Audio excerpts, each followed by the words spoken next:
Oi gente, eu sou a Yuna do blog Minha Vida Literária e esse vídeo é a primeira parte das minhas leituras do mês de dezembro.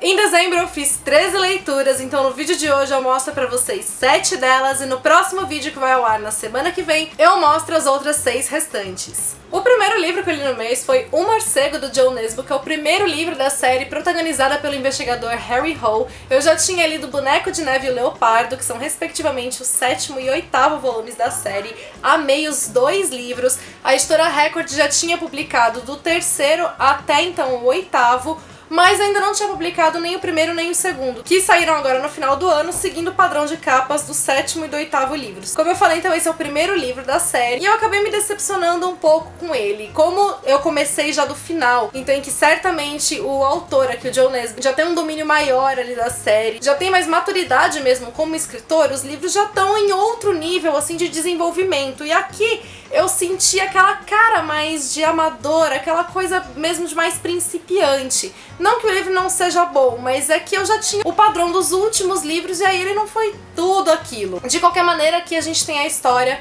de uma norueguesa que ela é encontrada assassinada em Sydney, na Austrália. E é por isso que o Harry Hole, então, que também é norueguês, ele é enviado pra lá pra poder fazer parte da investigação. Só que ele é enviado, assim, pra acompanhar a investigação e não realmente pra pôr a mão ali na massa. Mas é óbvio que ele não consegue ficar na dele. E ele descobre que, aparentemente, esse crime não foi um crime isolado, que tem outros crimes ali que aconteceram e que estão ligados a esse assassinato dessa jovem. O segundo livro que eu li no mês, já tem vídeo resenha dele aqui no canal, então eu vou falar dele mais rapidinho.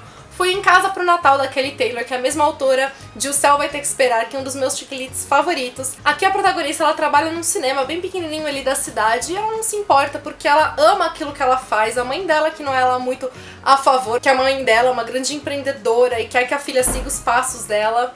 E enquanto ela tá trabalhando ali, esse cinema aparentemente está falindo. E tem uma grande empresa que tá querendo comprar esse pequeno cineminha pra fazer parte dessa outra rede grande. E a pessoa que é enviada, então, pra fazer os trâmites aí da negociação é o Matt. E quando ele conhece a Beth, as coisas vão se desenrolar a partir daí. Os dois estão enfrentando momentos delicados no relacionamento de cada um deles, términos um pouquinho complicados e, enfim, toda a situação parte daí. O livro também me decepcionou um pouco, porque eu tinha como expectativa o humor, o romance, o carisma do livro anterior que eu tinha lido da autora, e aqui não foi tudo isso. Assim, é um livro gostosinho, bem sessão da tarde e tal, mas não é aquele tiquilite. Eu tava esperando aquele tiquilite. A próxima leitura já não me decepcionou em nada, virou um livro amorzinho pra mim e foi juntando os pedaços da Jennifer Niven.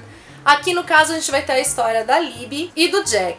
A Libby, ela tem um passado um tanto quanto traumático, no sentido de que depois que a mãe dela faleceu, ela desenvolveu uma compulsão alimentar, se tornou a garota mais gorda dos Estados Unidos, precisou ser retirada da escola porque ela mal conseguia levantar da cama, e agora que ela já perdeu muitos quilos, mas ainda assim é uma garota obesa, ela retorna pra escola pra poder retomar a vida dela. E naquela vibe de acreditar que agora tudo vai ser diferente, ela leva um baque quando ela chega na escola e vê que ela continua sendo julgada pela aparência dela, pelo peso dela. O Jack, por sua vez, tem uma doença rara que não permite que ele distinga o rosto das pessoas. Ele consegue ver o rosto ali, consegue ver as características, mas ele não consegue associar isso a uma pessoa. Então ele não reconhece rostos mesmo de pessoas que são extremamente próximas a ele. Só que ninguém, mesmo na família dele, sabe que ele tem isso. Ele esconde isso assim às 7 chaves e mantém toda uma máscara, toda uma postura de garoto popular que não tá nem aí pra nada, pra que as pessoas não descubram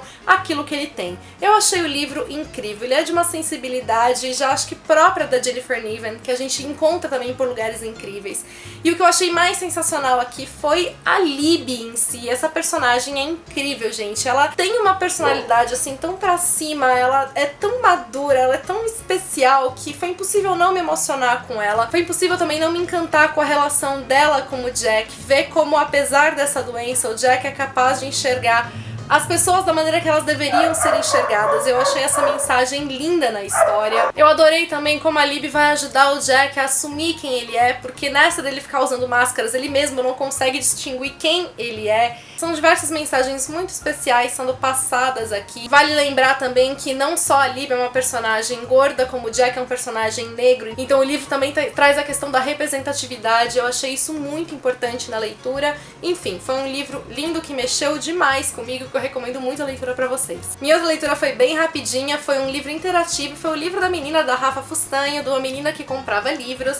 Aqui a Rafa vai contar diversas situações da vida dela como leitora, encontros dela com autores, momentos que ela stalkeou autores, encontros foram positivos ou encontros foram super negativos, vai dar dicas para Bienal, dicas de como pegar autógrafos de autores, além de diversas atividades relacionadas a livros, a listas de leituras, enfim, o livro tá uma gracinha, super rapidinho e gostosinho de ler. O outro livro que eu li foi um conto, foi O Príncipe Congelado. Já tem vídeo resenha dele aqui no canal, então também deixo o link pra vocês conferirem minha opinião com mais detalhes, mas em modo geral é uma espécie de A Bela e a Fera com Frozen. Vai contar a história de um príncipe que com o passar do tempo foi se congelando e congelando o reino ao redor dele. E o livro vai passar diversas mensagens, vai falar da questão da dualidade, que as coisas não são só uma coisa ou outra, vai falar da necessidade de equilíbrio entre forças opostas, entre personalidades opostas, enfim, foi uma leitura também bem gostosinha, bastante simbólica e eu recomendo a leitura pra vocês. Penúltimo livro que eu vou mostrar hoje foi Amor Verdadeiro, da Judy Devereux. Aqui a protagonista, ela é indicada no testamento de uma grande amiga dos pais dela a passar um ano na propriedade dessa amiga após ela terminar a faculdade. Acontece que essa amiga dos pais dela não deixou assim ali a propriedade pra ela passar durante o ano de graça. Ela tem uma intenção muito bem intencionada por trás disso tudo e ela quer que a protagonista descubra o mistério do desaparecimento de uma das mulheres ali da família que ocorreu 2 séculos atrás. E mais do que tudo, essa casa é assombrada por um fantasma e justamente essa protagonista foi indicada pra ir pra lá porque quando ela era criança ela era capaz de ver esse fantasma. Eu achei a premissa do livro ótima, tava esperando aqui um romance super gostoso, daqueles que me pegassem de jeito que eu não conseguisse largar a leitura. E não foi isso que aconteceu. Eu achei assim a história em diversos pontos bem mal explicada, bem superficial. Achei que faltou coisa a ser desenvolvida. O livro não conseguiu me envolver. Eu acho que se eu tivesse conseguido imergir aqui na leitura, se eu tivesse conseguido me pegar a ela, eu não teria me importado com possíveis pontas mal explicadas. Mas como faltou esse envolvimento, como o livro não funcionou pra mim, as pontas todas ficaram aparecendo ali, enfim, o livro foi bem menos do que eu esperava, infelizmente. E o último livro que eu vou mostrar aqui, inclusive eu elegi como um dos 5 melhores romances que eu li em 2016, foi Mar de Rosas, da Nora Roberts, que foi tudo aquilo que eu queria ter encontrado em Amor Verdadeiro e não consegui. O segundo livro da série Quarteto de Noivas vai trazer a história da Emma, que é a florista entre as amigas aqui, cada uma delas é responsável por uma diferente parte de uma empresa de casamentos, cada uma delas realiza uma diferente função ali, e a Emma é aquela mais romântica entre eles, que vem de uma família com um relacionamento super bem sucedido e ela quer esse tipo de relacionamento pra vida dela também. Confesso que ela nunca se apaixonou, mesmo que ela já tenha tido diversos pretendentes, inclusive ela é ótima pra arranjar pretendente pros outros, mas pra ela mesmo isso não dá certo. Até que começam a surgir faíscas de interesse entre ela e o Jack, que é um dos grandes amigos dela, amigo inclusive de todas as amigas ali dela. E esse é o grande problema, porque